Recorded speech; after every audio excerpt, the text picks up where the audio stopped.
Flight boss, bitch. And right now, you know, we finna do motherfucking Chris Brown's Natal chart and see what's going on in the basic temperament of Chris Brown, the artist. Okay, now Chris Brown was born May 5th, 1989 at 12:30 p.m. So we actually got the time right now. And I can remind you I'm working off astrotheme.com. And some artists, they may not have the time, so I may not be able to get into the houses and the house placements. But unfortunately, well, not unfortunately, but right here we got Chris Brown's, and they got his time. So let's get into it. All right, he's a Sun, Taurus, Moon in Taurus, Ascendant Leo. Okay, Midheaven Taurus. All right, so the basic thing going on right now is he's very reserved, he's very practical, and he's he likes pleasures because he's ruled by Venus. So you know what I'm saying. The thing about the misconceptions about Taurus is that they think they love money or something like that, which money is not always the issue in a Taurus head. See, the thing is that they love things like, and they love because they're ruled by Venus, but the way they show they love is in things that they like or things they may like to do. And it just so happens that a lot of things that they like or a lot of things that they like to do may take money to do it. So a lot of times a Taurus will build their life around making money, not just to be making money, but to be able to feel stable, that they can serve their pleasures whenever they feel free to like it. This is why they like foods or certain fabrics, or you know what I'm saying, or even within relationships they want to know, is it stable? Because if it's not stable, you leave a shaky ground. And see, it's an earth sign, and you don't want to leave a shaky ground with an earth sign, because that makes them feel nervous, and that makes things not feel stable, and they might jump and leave somewhere that they can feel stable at. So you know what I'm saying, that's just other aspects that, you know, certain websites and certain astrologers doesn't really get deep into. But as far as that though, with Chris Brown, his moon is in Taurus also. So the way he feel, which the moon represents how you react. So under reactions is the way you feel about things. So the way he feel and his actions, which is the sun, are relatable. They understand each other. So he has a good relationship. He doesn't go through a lot of emotional problems. But see, when things like this happen, is things that he may think is cool may offend others because he think it's cool to himself. Things play out like that when you're a trine. See, when you're a trine or have the same sign that's in conjunction with each other, it's like it both does the same thing, so it feels overconfident with doing it, but whatever it's doing may not be relatable to others. But that's another story right there. So let's go to his ascendant. His ascendant is in Leo. So this makes his personality, he sets the stage in his life. He is the stage of his life. So that's how he feels. So he likes to gain attention through artistic ways. So since he's ruled by Venus, he's going to use the Leo expression as his personality and let it proceed through the earthly qualities. So instead of him being the one who will have to build his success from the ground up, he was able to shine enough by his personality for some elsewhere with earthly qualities to take him under their wing and put him in places that in positions he in now. So you know, with the Leo, because Leo and Taurus is a square, so his personality may not always relate to his actions or the way he feel. So anytime there's a square, there's like that's called a learning process. Like the trine is the opportunity. The sextile is the opportunity. The trine, it creates the opportunity. The square learns the opportunity, and the opposition adds to the opportunity. So right here he has a square within his three main planets, his three main positions.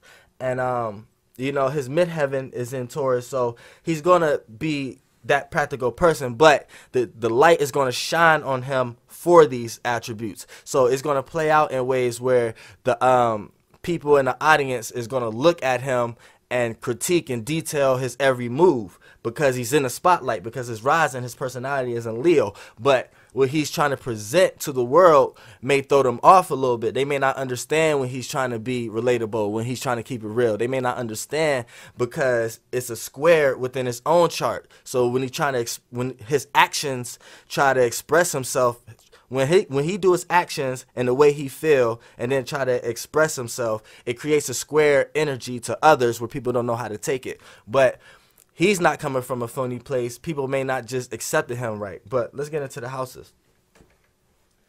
Now, as far as the houses go, I'm going to tell you why he's in the position he's in right now. His sun and his moon is in the 10th house because his midheaven is in Taurus. So he always had the spotlight with being center stage within a career. So he always had a spotlight around him. You know what I'm saying? Like people took him under their wing or at some sort of time in his life. You know what I'm saying? And he was able to communicate or have people around him to communicate because he has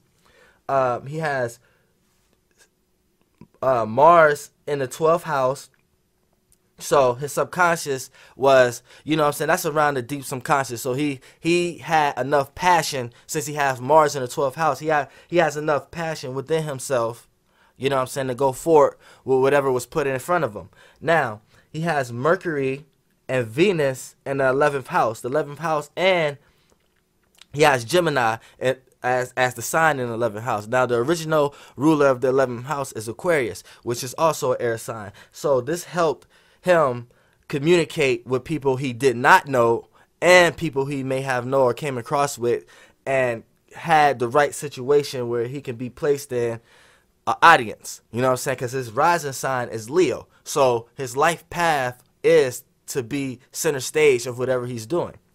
So when you got Mercury and Venus in the 11th house, it shows an audience there. And with Venus there, Venus shows the audience will love something or appreciate something from this person. And with Mercury there, that's the communication that's able to connect to others or to get to where you got to go. So that's the 11th house, because the 11th house is like broaden audience, like, all right, let me put it like this for an analogy. Okay, the 3rd house is Gemini. So that's the communication house that deals with the communication within yourself. You know what I'm saying? Because the first 6 houses anyway is the self houses. Then the other 6 houses is the other houses. Okay, like the self then other.